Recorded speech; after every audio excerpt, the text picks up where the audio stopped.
श्री शिवाय नमस्तुभ्यम। हर हर महादेव महाराज। दोस्तों, ठंड के मौसम में शिवजी पर ठंडा या गर्म कौन सा जल चढ़ाना चाहिए, यह जानने के लिए वीडियो के अंत तक बने रहिए। तो दोस्तों, जैसा कि आप सभी जानते हैं, अब ठंड का मौसम शुरू होने वाला है। सुबह सुबह नहाने का नाम लेते ही शरीर कांप उठता है और ठंडे पानी का नाम सुनते ही मन कहता है नहीं भाई, आज तो गुनगुने पानी से ही काम चलाते हैं। लेकिन दोस्तों, ऐसे में एक सवाल बहुत से लोगों के मन में आता है कि जब हमें ठंडे पानी से डर लगता है तो हम अपने भोलेनाथ पर बर्फ जैसा ठंडा जल क्यों चढ़ाते हैं? क्या भगवान शिव को ठंड नहीं लगती होगी, या फिर क्या हमें ठंड में शिवलिंग पर गर्म जल चढ़ाना चाहिए? तो दोस्तों, यकीन मानिए, यह सवाल सिर्फ आपके मन में नहीं बल्कि हर उस भक्त के मन में आता है जो सच्चे मन से भोलेनाथ की पूजा करता है। अब दोस्तों, कई लोगों का मानना है कि ठंड है तो गुनगुना जल ही चढ़ाना चाहिए, भगवान को भी तो ठंड लगती होगी। जबकि कुछ लोगों का मानना है कि शिवलिंग पर तो हमेशा ठंडा जल ही चढ़ाना चाहिए, फिर चाहे मौसम कोई भी हो। इसीलिए आज हम इसी बारे में जानेंगे कि ठंड के दौरान शिवलिंग पर ठंडा जल चढ़ाना चाहिए या गर्म जल महाराज। तो दोस्तों, सोचिए जरा, भगवान शिव का स्वरूप कैसा है। गले में सर्प, जटाओं में गंगा, शरीर पर भस्म और सिर पर चंद्रमा, और कैलाश पर्वत निवास जहां चारों तरफ बर्फ की चादर फैली रहती है। अब दोस्तों, आप खुद सोचिए, जो देवता बर्फ के बीच बैठकर तपस्या करते हैं, जिन्हें हिमालय का राजा कहा जाता है, क्या उन्हें सच में ठंड लगती होगी महाराज? लेकिन दोस्तों, भोलेनाथ भी तो हमारे जैसे ही भावनाओं को समझते हैं, तो क्या हमें मौसम के हिसाब से पूजा नहीं करनी चाहिए? इसीलिए दोस्तों, यही कारण है कि सर्दी शुरू होते ही हर मंदिर में यही चर्चा चलती है कि शिवलिंग पर ठंडा जल चढ़ाएं या गर्म जल। अब देखिए दोस्तों, अगर आप किसी मंदिर गए हों तो आपने देखा होगा कि कुछ पंडित ठंड के मौसम में जल को थोड़ा मंद तापमान पर रखते हैं, यानी ना ज़्यादा ठंडा ना ज़्यादा गर्म, ताकि पूजा करने वालों को भी तकलीफ ना हो और परंपरा भी बनी रहे। लेकिन क्या यही सही तरीका है या फिर इसके पीछे कोई और गहरा अर्थ छिपा है? तो दोस्तों, बात सिर्फ पानी को ठंडा या गर्म करने की नहीं है, बल्कि यह हमारी भक्ति के भाव और शिव तत्व की समझ से जुड़ी हुई है। क्योंकि शिवजी केवल एक देवता नहीं बल्कि ऊर्जा के प्रतीक हैं, और जल उस ऊर्जा को संतुलित करने का माध्यम।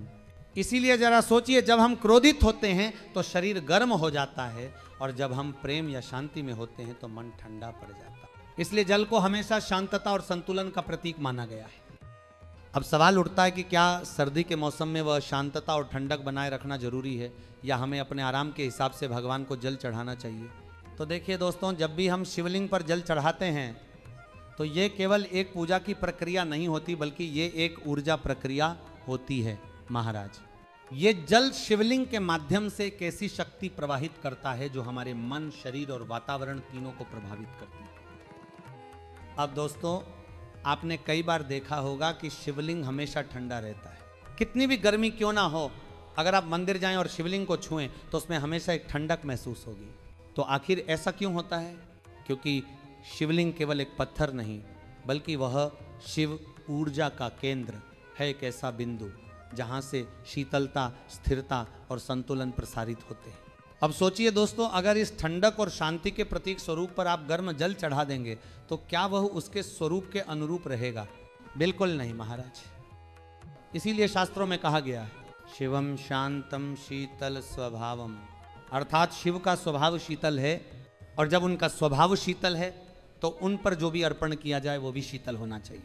अब दोस्तों, आप कहेंगे ठीक है, लेकिन ठंड में तो हम काम जाते हैं, तो क्या तब भी ठंडा जल ही चढ़ाएं? तो दोस्तों, यहाँ समझने वाली बात यह है कि शिव की पूजा भावना से होती है, न कि पानी के तापमान से।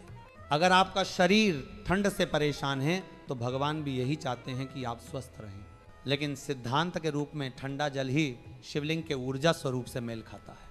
दोस्तों, पुराणों के अनुसार भगवान शिव के सिर पर माता गंगा विराजमान है, और गंगा जल अपने आप में अत्यंत शीतल माना गया है।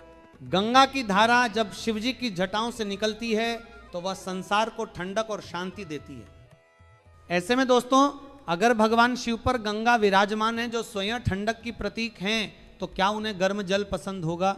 इसका उत्तर है कभी नहीं महाराज। इसलिए कहा गया है गंगाजल शिवप्रिय सर्वदा, अर्थात शिव को सदैव शीतल गंगाजल ही प्रिय है। अब दोस्तों, हमारे शरीर और मन में 5 तत्व होते हैं, पृथ्वी, जल, अग्नि, वायु और आकाश। इन 5 तत्वों में जब अग्नि तत्व अधिक बढ़ जाता है तो व्यक्ति क्रोधित, अस्थिर और चिंतित हो जाता है। और शिवलिंग पर ठंडा जल चढ़ाने से हमारे अंदर का वही अग्नि तत्व शांत होता है। यानी दोस्तों, जब आप ठंडा जल शिवलिंग पर अर्पित करते हैं तो आप अपने अंदर की गर्मी, क्रोध और असंतुलन को ठंडा करते हैं। यह प्रक्रिया आपके मन को धीरे धीरे शांत और स्थिर बनाती है। इसीलिए जिन लोगों के मन में बेचैनी या तनाव अधिक होता है, उन्हें नियमित रूप से शिवलिंग पर जल अर्पित करना चाहिए। अब सोचिए दोस्तों, अगर हम ठंड के डर से गर्म जल चढ़ाना शुरू कर दें तो क्या वह शीतल ऊर्जा वैसी ही रहेगी? तो इसका उत्तर है नहीं महाराज। इसीलिए शास्त्रों में कहा गया है, शिवोपासना शीतलेन भावेन करनी, अर्थात शिव की उपासना सदैव शीतल भाव से करनी चाहिए। अब दोस्तों, कुछ लोग ये भी पूछते हैं कि अगर ठंड में जल बहुत ठंडा हो तो क्या करें? तो शास्त्रों ने इसका समाधान भी बताया है। अगर जल बर्फ जैसा ठंडा हो तो उसे थोड़ी देर कमरे के तापमान पर रख दें, लेकिन उबालना या गर्म करना उचित नहीं है, क्योंकि भगवान को जल स्वाभाविक अवस्था में ही अर्पित करना चाहिए। अब दोस्तों, शिवलिंग पर जल अर्पण का क्रम भी बहुत मायने रखता है। जल अर्पण का अर्थ केवल ऊपर से जल डालना नहीं है, बल्कि वह एक निरंतर प्रवाह होना चाहिए। वह प्रवाह गंगा के शिव पर अवतरित होने का प्रतीक है। जब आप धीरे धीरे जल चढ़ाते हैं तो वह धारा एक ऊर्जा सर्किट बनाती है जो आपके मन की अशुद्धियों को दूर करती है। अब अगर वही जल गर्म होगा तो वह शीतलता की जगह ताप को बढ़ा देगा, जो शिव साधना के विरुद्ध है। इसी के साथ दोस्तों, भगवान शिव को हम नीलकंठ कहते हैं। विष पीने के बाद उन्होंने संसार को बचाया, लेकिन अपने गले में उस विष की ताप को ठंडा करने के लिए उन्होंने गंगाजल का सेवन किया। इसीलिए उनका गला नीला हो गया, जो इस बात का प्रतीक है कि शीतलता ही शिव का असली स्वभाव है। सरल शब्दों में कहें तो ठंडा जल केवल पूजा नहीं, बल्कि शिव की ऊर्जा के अनुरूप अर्पण है। और ठंड के मौसम में भी इसका महत्व कम नहीं होता, बल्कि और बढ़ जाता है, क्योंकि इस समय वातावरण में तमस बढ़ता है और शिव उपासना उसी तमस को शांत करती है। तो दोस्तों, अब तक आपने समझा कि ठंडा जल शिव को क्यों प्रिय है, क्योंकि यह उनके स्वरूप, उनकी ऊर्जा और हमारे मन की अवस्था तीनों को एक साथ संतुलित करता है। लेकिन अब सवाल उठता है कि अगर सर्दी बहुत तेज हो और भक्त जल चढ़ाते समय खुद कांपने लगे तो क्या उस स्थिति में भी वही नियम लागू होता है? क्या भगवान को ठंडा जल चढ़ाना जरूरी है, या फिर भक्ति का रूप थोड़ा बदल सकता है? तो दोस्तों, इसे जानने से पहले यदि आपने अभी तक भगवान शिव की इस कथा को मन से सुना है तो एक बार कमेंट में हर हर महादेव जरूर लिखिए महाराज। अब आइए आगे बढ़ते हैं। जैसा कि आप सभी जानते हैं, अब ठंड का मौसम धीरे धीरे अपनी चरम सीमा पर पहुंचने लगा है। सुबह उठते ही ठंडी हवाएं हड्डियों तक चुभती हैं, हाथ पैर सुन्न हो जाते हैं, और अगर किसी को मंदिर जाकर जल चढ़ाना हो तो सच कहिए पहली सांस में ही पूरा शरीर कांप उठता है। ऐसे में बहुत से भक्तों के मन में एक सवाल बार बार उठता है कि भोलेनाथ तो हमारे जैसे हैं, वो हमारे मन को जानते हैं, तो क्या ठंड में हम ठंडा जल न चढ़ाकर थोड़ा गुनगुना जल चढ़ा सकते हैं?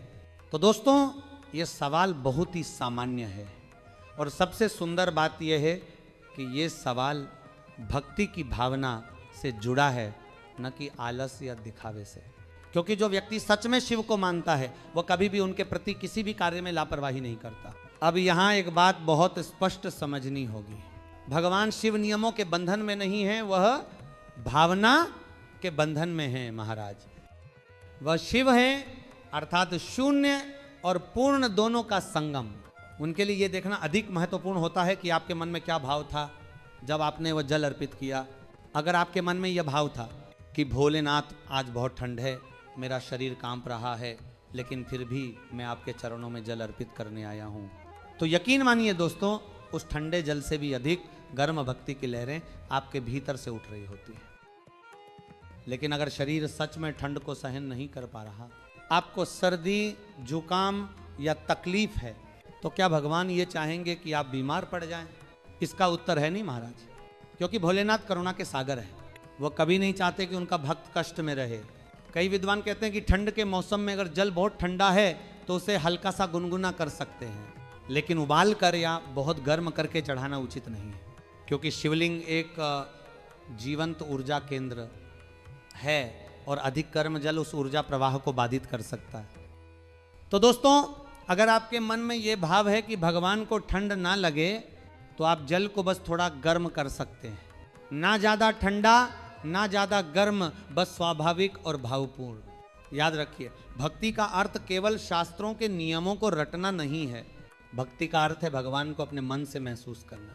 अगर आपके मन में ये भावना है कि मैं भगवान शिव को जल अर्पित कर रहा हूँ ताकि उन्हें ठंड ना लगे, तो वही भावना ही पूजा का सबसे बड़ा फल देती है।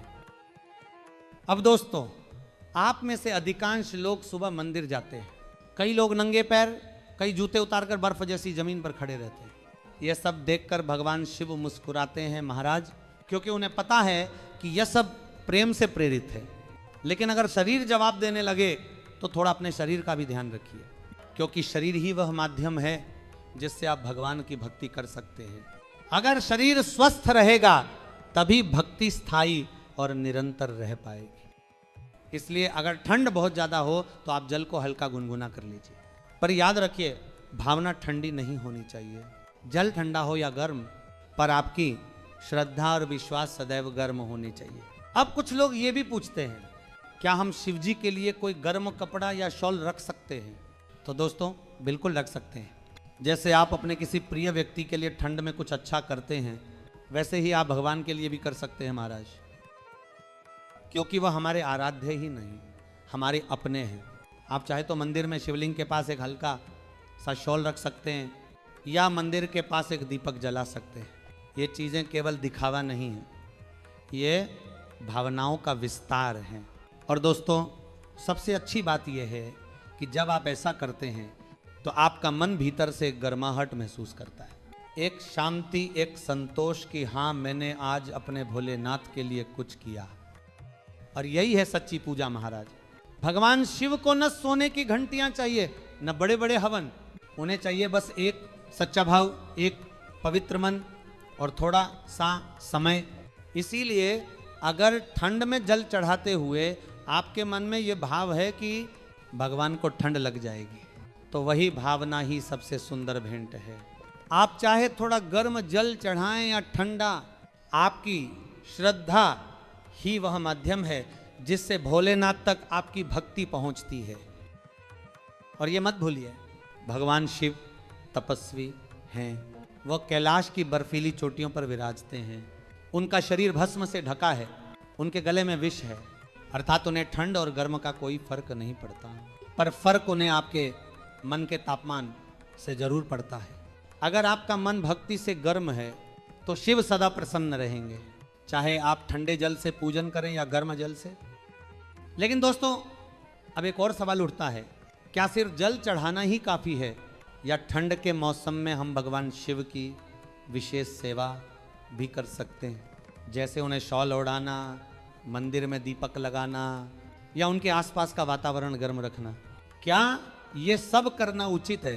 क्या इससे भगवान प्रसन्न होंगे या ये अति मानी जाएगी?